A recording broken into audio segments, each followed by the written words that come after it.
Hello to all my people, and if you're watching live, checking us out on YouTube, or listening on your favorite podcast provider, you are most definitely my people. Welcome to another episode of Botched, Pots, and Chair Shots, and we are live tonight. And I am your host. I'm a chef by trade and a mark by choice. I am the Will Grant, and joining me tonight, he is unpinned.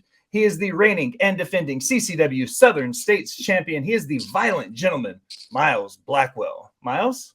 Thanks for coming back on, brother. How are you? I'm fantastic, man. I'm telling you, this intro that you give every time is reason enough to tune in.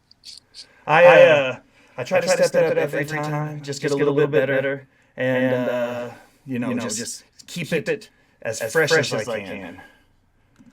So, I was saying before we came back on that we have the that awkward first conversation out of the way, that first date, so to speak. You've been on the show. We've been back and forth. We follow each other on Twitter, but tonight is something fresh, something new. And for you, I'm going to start with a simple question. How many days now have you held the Southern States title? It depends on who you ask. If you ask the powers that be at CCW, it's been since August of 2022. If you ask me, it's been since January 22nd of 2022. So the real answer is well over a year. We're looking close to 420 days, man. So big question for that is when we're just going to dive right into it, man, just rip it off like a Band-Aid. When you're doing that and you've been a champion for so long, what are you doing what have you done to stay fresh over this period of time? You and I, we talked for the first time, it's been about a year ago now. So like in that last year, how have you kept yourself fresh and going with what you're doing right now on the indie scene? Well, the main thing is, pro wrestling is a bit of you have to add new things, correct? But fans get used to seeing some of the same things, and they need to be conditioned to know that, well, after this happens, this is what he's going to do next. And, I've actually been working on a few things that I really like to, I don't know if this is a correct term for it, to edge the fans a little bit. For instance, I'll have someone in the corner and I'll give them one chop, then two chop. And, anybody who watches wrestling know a lot of things happen in threes. And right before I do the third chop, I try to get them to, hush a bit. And then I just poke the man in the eyes, just different things like that to keep them from getting stale. But, I do replay the hits. Just out of curiosity, do you remember the last time somebody beat you in the ring? Not necessarily by pinfall, the unpinned Southern States heavyweight champion. When was the last time somebody beat you in a ring? Do you recall? Actually, again, any victory over me comes with a very large asterisk. In Fernandina Beach, I want to say, I'm trying to think what month this is. I want to say it was in January. I had lost a match due to some disgustingly one-sided circumstances. And to be honest with you, it wasn't even one that I signed up for. It wasn't one that I signed a contract for. So as far as I'm concerned, it didn't happen. So yeah, it's a memory that I don't really have. I don't really recall losing. I mean, I've had some matches that, they've thrown out for DQs and things like that. But, at the end of the day, I'm the one that walked out of the ring while someone else was laying on their back. There's some static on your end. Okay. I think it might be your beard. Not a big deal. Let's talk about CCW Surge right now. You guys have the YouTube channel. You guys are putting out shows, it seems like weekly here recently with a lot of what you guys are going on. You just had a fantastic match that dropped on March 10th with Brick Bronson. Let's talk about CCW Surge. Yeah, Surge, they kind of take the what I call the old NXT approach where, we'll do a taping, whether it's, a studio taping like NWA or whether it's, on the road, and then they will, divide those matches up over a few coming weeks. So there's always fresh content every Friday. Sometimes you'll see me, sometimes you won't. Either way, tune in hopes that you do get to see me. And that's it. So I was watching the 310 show. I was doing my due diligence because that's what I do. Man, the crowd, they were feeling some sort of way that night. How does it feel to play the heel in territory right now, in the Florida territory right now? There's been such a historic rise, between Dusty and, all those guys that came up through Florida at this point, and now you get to play the hill down there. How's that feel right now? It's a dream, is, we all know that wrestling and there's kayfabe and all that. And, in outside of wrestling, I have to be a bit of a nicer fellow. So it's a good release to, say things that I might not say. And, you're right. The crowd, sometimes they really hate me. And part of it is, this is Florida, this is the South. And, they don't like me based off the fact that I'm not from there. And that's something that I like to really play on. For instance, it was Saturday I had a match. It will be aired sometime in the future, I'm sure. And somebody from the crowd shouted, "We drink sweet tea here." Like that's that was their clever heckle. And the fact that someone will get that emotionally invested, and I haven't even taken off my warm-up jacket yet. That's how I feel that, I've got it, and I enjoy it, man. To be honest with you, I'm nice to the people that need me to be nice to them, and everyone else gets, what you see between the ropes. One of the things that I like about it is I think you tweeted about it and you talked about your facial expressions in the ring. And, when you watch yourself and when I watch you rather, and I see it looks like you're having fun.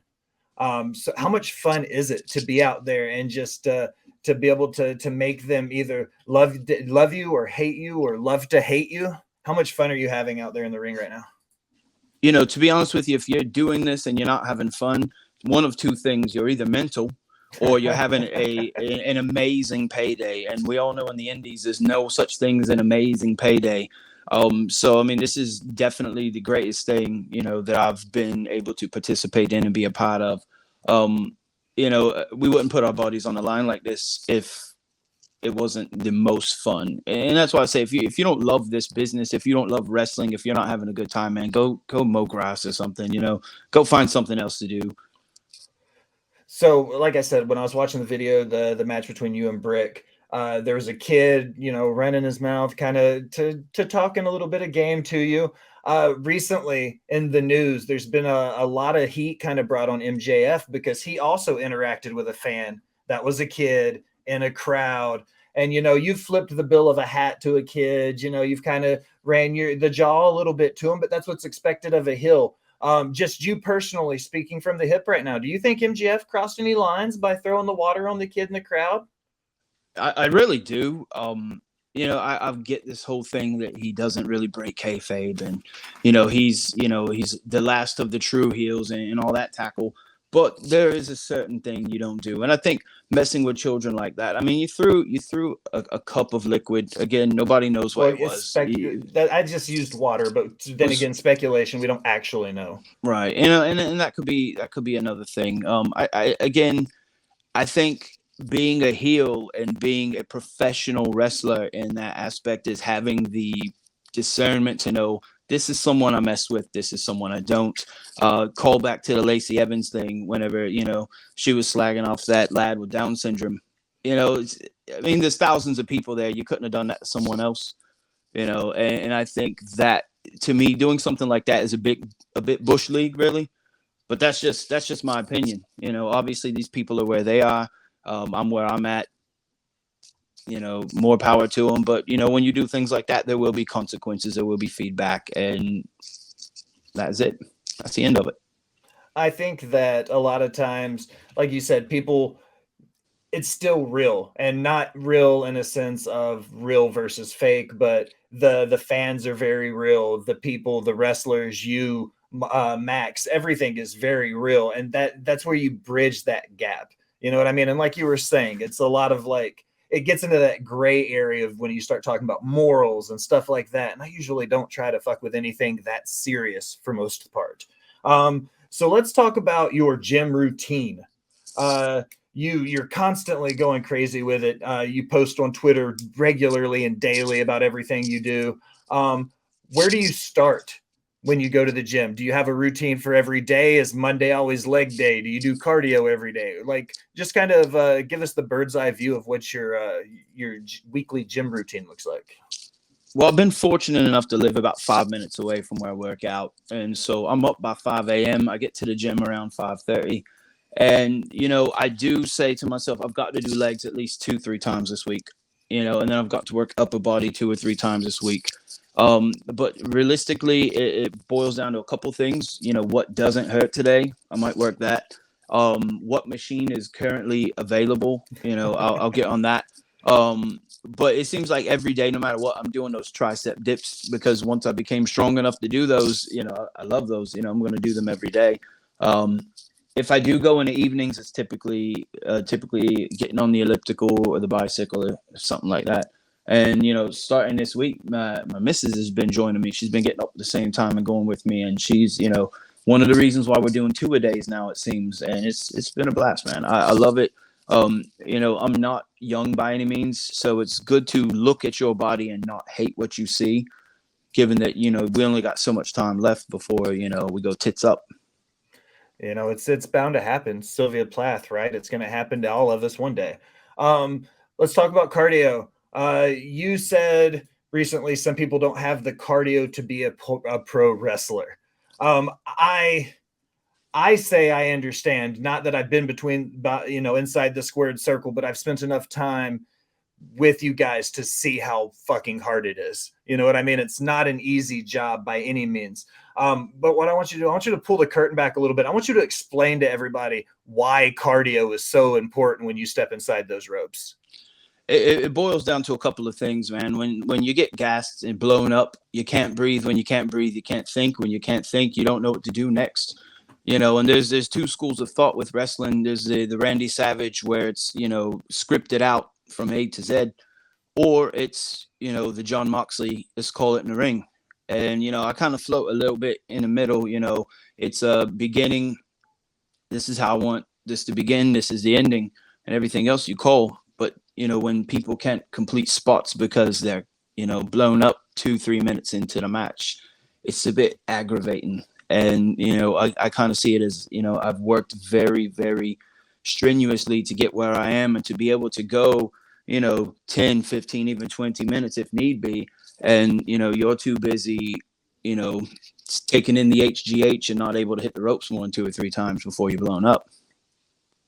So when you're there, you're on the elliptical or the treadmill and you're doing this cardio. Are you watching tape?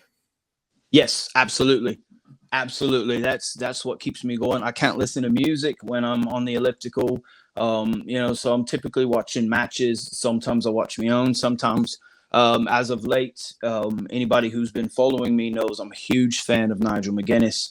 And, I'm ashamed to say that other than knowing him as an NXT commentator, I didn't really understand him and know anything about him till probably a few months ago. So much to the point that, as being a big Oasis fan, I come to the ring to an Oasis song and then going back and watching. And there were times that he actually used that same song to enter to the ring. And, I take a lot of my move set from Nigel because, as the Violent Gentleman, my moniker, it's a play on duality, violent when I need to be, gentleman when I need to be. And Nigel McGuinness captured that perfectly. He would take his time. He was a great grappler. But then, those headbutts and those lariats were absolutely amazing. So I've been studying a lot of his old Ring of Honor gigs. Some of the guys at CCW, I've had the opportunity to talk to a couple of them on the show, one of which, The Machine, Bryce Maddox, your boy, you know him. Mm-hmm. Y'all have crossed paths a time or two, right? He's also a gym. He's a gym guy. He's been to the gym a few times. When he was on the show, he was actually running on the treadmill the entire length of his interview. And I'm not even saying that for story or to get a rise out of you. The man legitimately was on the treadmill. The talented locker room you guys have down there, the coaches you guys have down there. Are you also watching tape of some of these other guys you're going to be working with? If you work with a Bryce or maybe some of the guys you're bringing in from out of town, are you watching people you work with every week to get an advantage on those guys? Yeah, I mean, you would be stupid to not do that. And I'm not saying that towards you because that came off rather rude. But again, it goes into, like I was mentioning about having the cardio and that. If you're not paying attention to what you're about to get in the ring with, why are you even there? So I mean, the fact is that you asked that question, it's a great question, but I guarantee you not everyone's doing that. Not everyone is watching film of who they're about to face, and if that's the case, you're going to get caught off guard quite a bit, and that's how you end up, with your shoulders on the mat for the 3 count, and that's not happening to me. Oasis.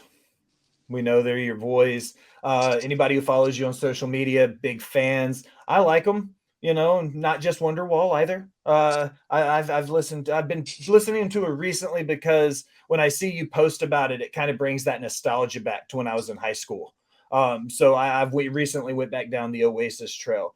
Let's pretend you're on your phone. You're picking a playlist. Oasis, Noel, and the boys aren't available. What's your go-to band?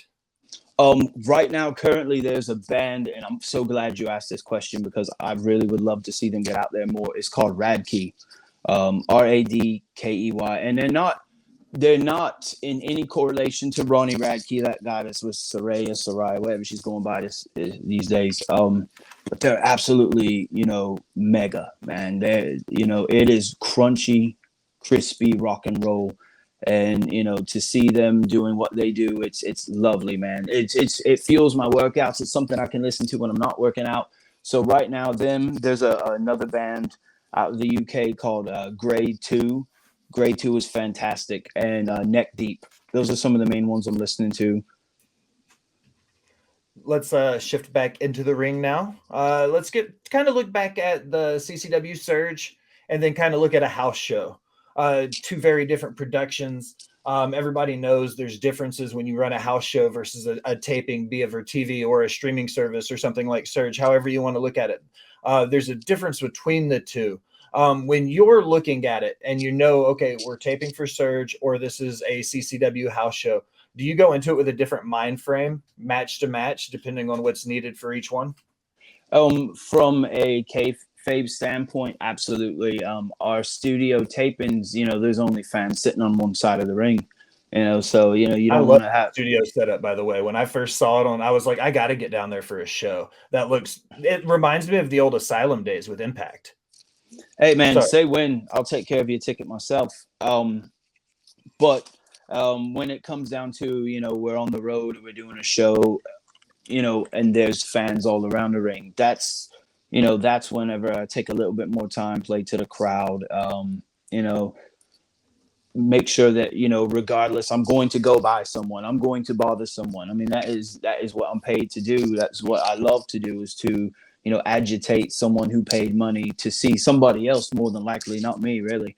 That's what it all boils down to. But yeah, Ed, when it's a taping, I'll still go by the fans and that, but you're not working 3 sides of the ring outside the ring. So when you're doing the promo work now and you're doing, working with CCW, who are you taking inspiration from? Somebody from your past that you've watched a lot of, and maybe somebody from more recently that you've seen that you're just like, man, that dude can fucking talk.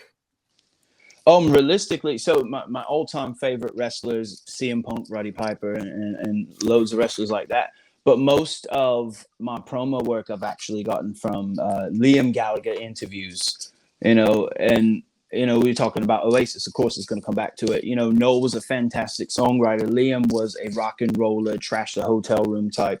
These lads would actually, were known to, coming out of a venue, someone would try to interview them. They would take the microphone and just walk off with it.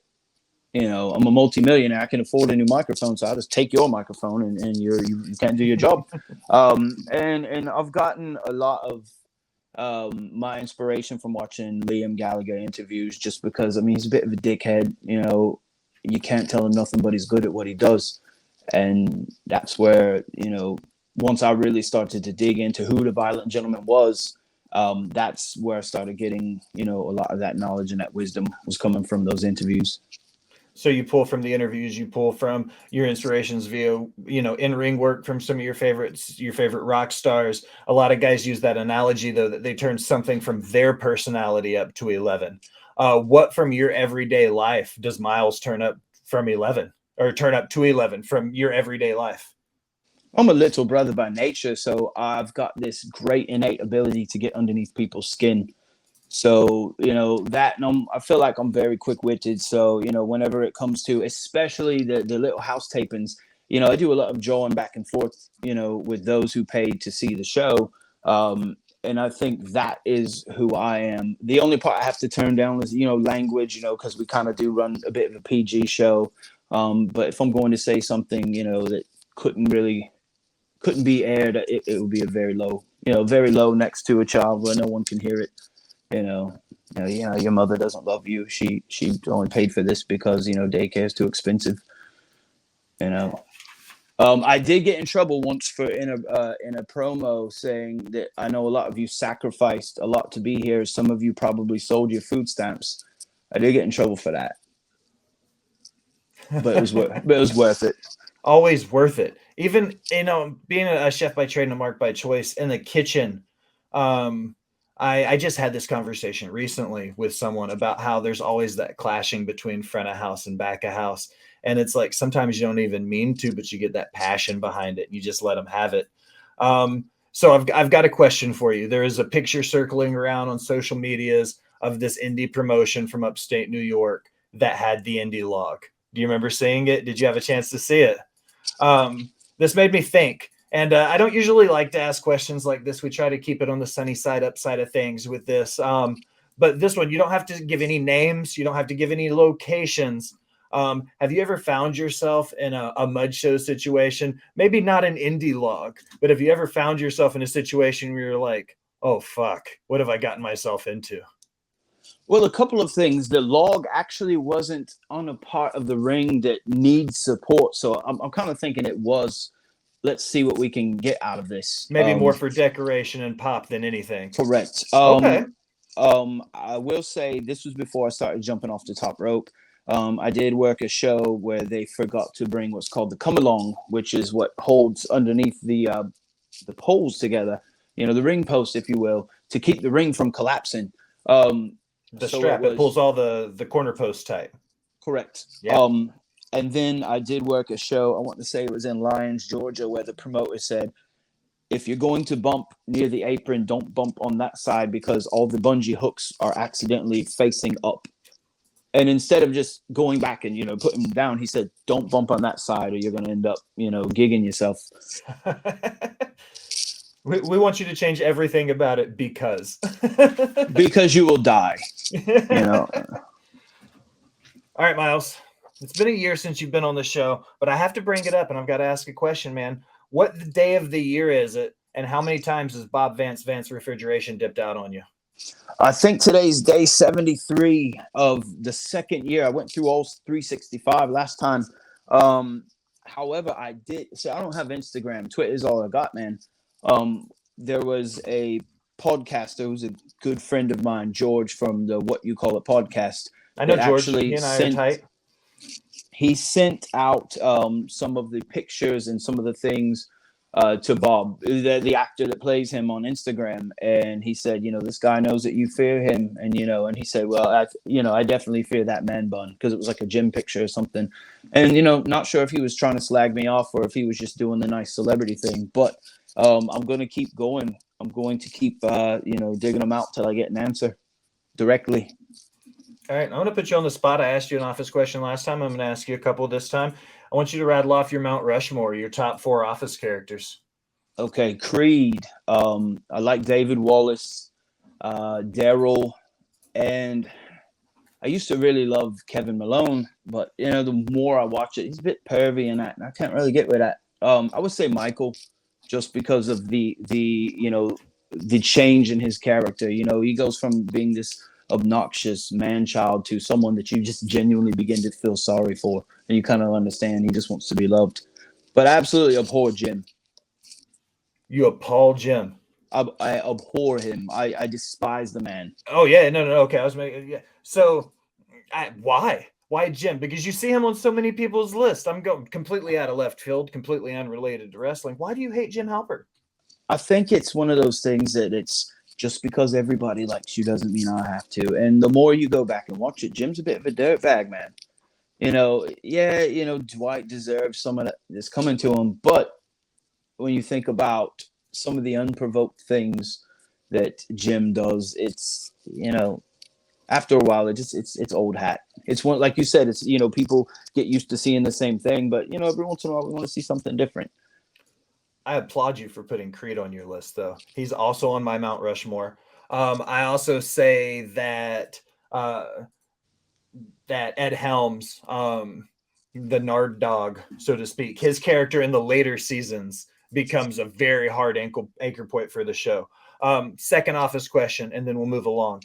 Desert Island, you're going to spend the rest of your life with one person from The Office. Who do you want to spend that time with? Who do you think you're going to have the best time with? Probably Ed Helms, probably Andy. I'm sure, he's musical, you need entertainment. But Dwight, I think, as much as people make fun of him, I think he knows how to survive. I mean, that was proven in the episode where Michael went out in the woods. So if it's from a survival standpoint, Dwight, I've got no issue saying that, man. If you're there to live, to stay alive, I think he's the one. He's not afraid to get his hands dirty. All right, Miles, this is it. You've answered 5 once before, but I've got 5 fresh ones just queued up and ready to go. Let's go. I always close them. It's the same way, 5 random. I've got yours queued up, and yours have absolutely nothing to do with wrestling. You ready? Fantastic. Let's go. What's your favorite guilty pleasure movie? The movie you love, but you kind of like when people ask you about it, you're like, I can't believe I like this movie, but I do. Princess Bride is probably the most out of character movie, man. It's a flawless movie. Don't ever remake it. Don't change anything about it. It's absolutely flawless. I just said yesterday on a Twitter poll, they were doing the whole favorite wrestler or athlete in a movie thing, and Andre wasn't on there for that movie. And I tweeted it back and was like, Andre the Giant, Princess Bride, sleeper for one of the best roles of a wrestler in a movie, for sure. Absolutely. All right, random would you rather question. Would you rather never get hungry again or never get thirsty again? I enjoy food for what it is other than just fuel. So I would probably say never get thirsty again. Fair enough. I think I could probably go without water. If I was like, okay, I never get thirsty again. I enjoy food. Once again, Correct. Chef by trade, Mark by choice. I don't think I could ever stop cooking as much as I would want to. Third question. Do you believe in aliens? Absolutely. There's no way that we're the only, living beings. When you think about all the different galaxies and everything, it's definitely not just us. I don't necessarily believe in a creator or anything like that. But if you do, did he mess up so much after us that he stopped making other things? I always use the analogy. It's like, how can you think we're the only intelligent life in the vastness that is the universe? There's no way we're the only ones that can do what we do. But I do have a weird little like a hypothesis, if you will. I sometimes think that there are aliens and they do walk among us, and it's one of those situations where, have you ever seen, where they find a homeless person, they've got no identification, no dental records, there's no way to ID them, they're spouting off nonsense, not even speaking real words, and then nobody knows who they are. I kind of think sometimes that might be an alien who hears us using sounds but hasn't really figured out words.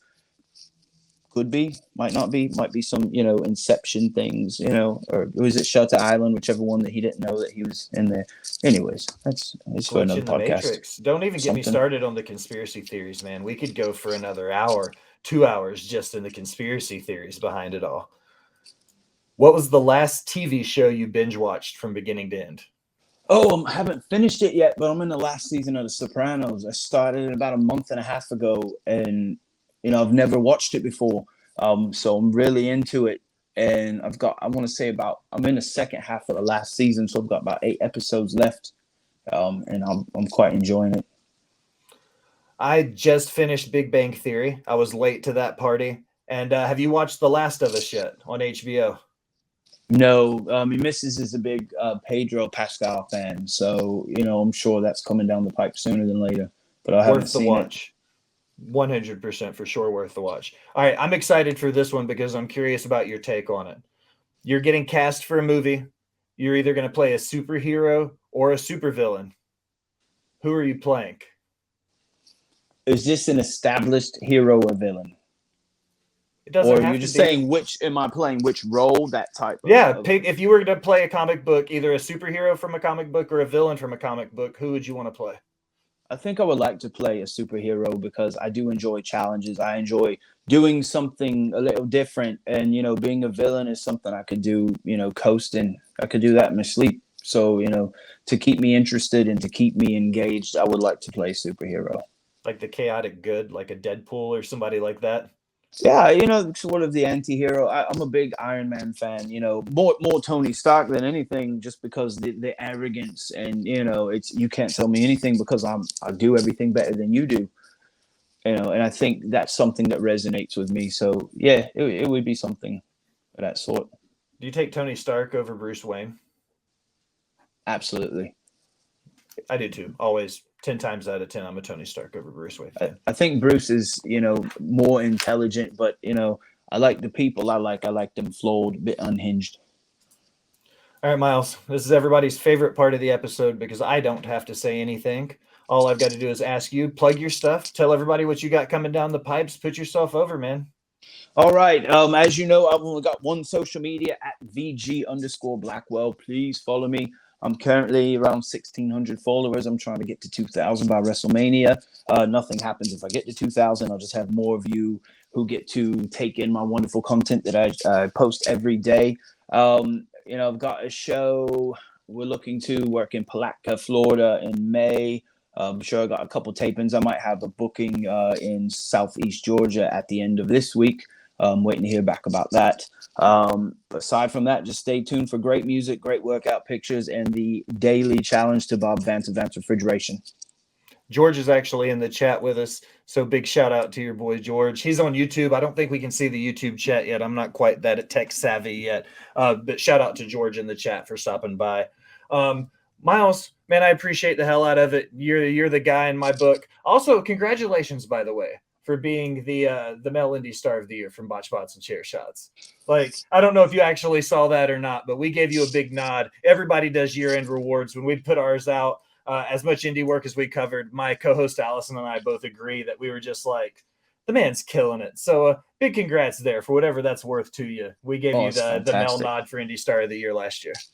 I'll take it, man.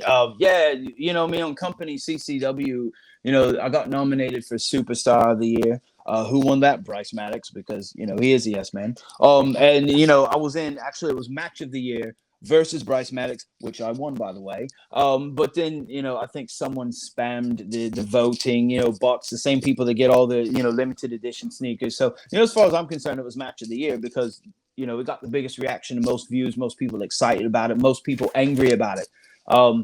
Having said that, the award that you have given me is right up there with a Dundee. If I had a shelf, I would put it on there. Thank you so much. I'm going to make myself a certificate and print it out and put it on my fridge. We'll frame it and send you a magnet with it as well. All right, everybody. Thanks to everybody in the chat. George for stopping by. For the Violent Gentleman, Miles Blackwell, I am the Will Gray. Thanks for stopping by and listening, my people.